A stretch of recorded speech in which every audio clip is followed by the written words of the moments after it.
Alhamdulillahilladzi arsala rasulahu bil huda wa dinil haq basyiran wa nadhiran wa da'iyan ila Allahi bi'idnihi wa sirajan munira. Wa asyhadu an la ilaha illallah wahdahu la syarika lah.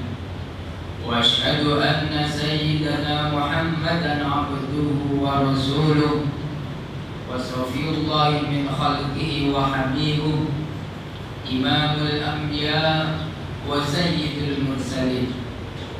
Allahumma salli ala sayyidina Muhammad wa ala alihi wa sahbihi wa sallim tasliman katsira.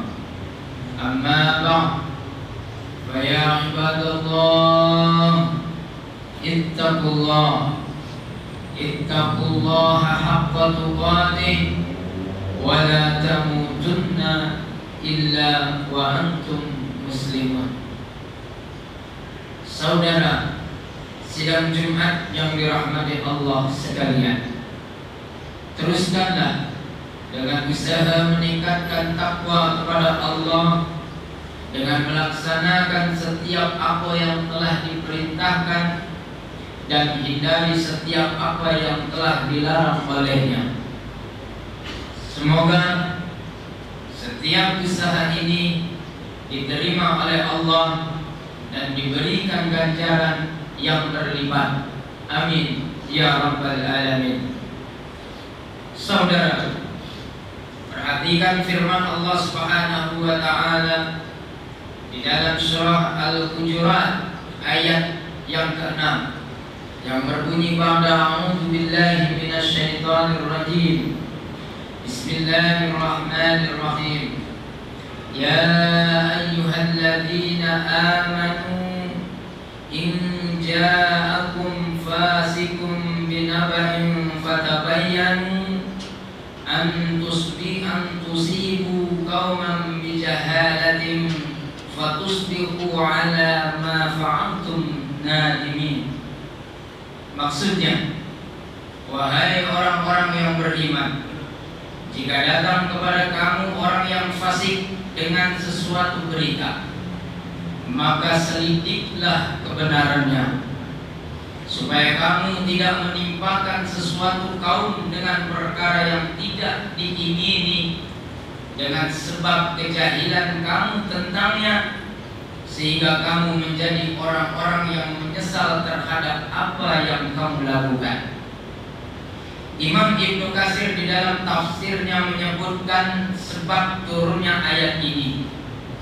Sebab turunnya ayat ini adalah berkenaan dengan Al-Walid Ibnu Uqbah Ibnu Abu Mu'id yang diutuskan kepada Bani Mustalik untuk memungut zakat daripada mereka.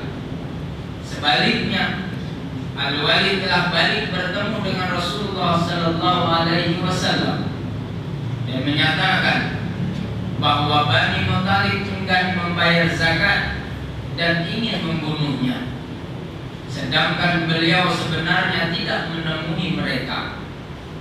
Di saat itu, Nabi sallallahu alaihi wasallam telah memutuskan Khalid ibnu Al-Walid untuk pergi bertemu dengan Bani Mustalik untuk mendapatkan kepastian tentang kebenaran kisah yang disampaikan oleh Al-Walid ibn Uqbah. Lalu ternyata kedustaan berita yang disampaikan oleh Al-Walid ibn Uqbah.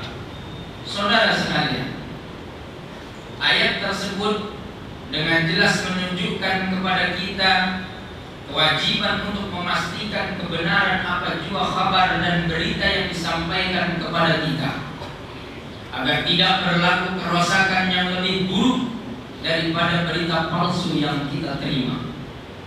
Ini karena menyebarkan fitnah dan berita palsu termasuk di antara bahaya dan dosa lidah yang perlu kita hindari. Seperti apa yang disebutkan oleh Nabi sallallahu alaihi wasallam di dalam hadis yang disampaikan oleh Abdullah bin Amr radhiyallahu anhu, yang bermaksud Seorang muslim itu adalah yang memelihara muslimin lain daripada keburukan lidahnya dan tangannya. Manakala orang yang berhijrah itu adalah orang yang meninggalkan dari apa yang dilarang oleh Allah Subhanahu wa taala. Hadis riwayat Bukhari. Sidang Jumat yang dirahmati Allah. Pada zaman teknologi yang mana informasi bergerak bebas dengan kurang kawalan, setiap apa yang kita ucapkan dan catat di dalam laman sosial dan sebagainya dengan mudah dapat dibaca oleh ribuan insan lain. Bahkan ia boleh disebarkan dengan cepat dan dapat diketahui mereka yang tidak pernah kita kenali. Keadaan seperti ini membuatkan apa yang diperintahkan oleh Allah Subhanahu wa taala di dalam surah Al-Hujurat tadi menjadi satu perkara yang lebih kritikal pada hari ini, serta perlu diperhatikan dan diteliti. Saudara, saya pasti hampir setiap di antara kita pernah menerima message melalui WhatsApp yang menceritakan tentang individu maupun menyebarkan suatu berita. Sebagian individu mungkin amat gemar untuk menyebarkan berita tersebut tanpa memastikan adakah isi kandungannya benar ataupun sebaliknya, dengan harapan untuk menjadi orang yang pertama menyebarkan berita itu, agar apa yang dikongsinya mendapat perhatian ramai. Pendekatan ini tidak tepat, saudaraku, karena melalui ayat pada surah Al-Hujurat kita memahami bahwa persoalan yang perlu kita ajukan sentiasa sebelum menyebarkan sesuatu adalah apakah kemanfaatan yang dapat diraih melalui menyebarkan berita-berita yang kemungkinan besar tidak tepat. Lebih buruk lagi, sekiranya berita tersebut merupakan fitnah ataupun berita yang palsu. Sedangkan Allah Subhanahu wa taala berfirman, "Wal fitnatu asyaddu minal qatl."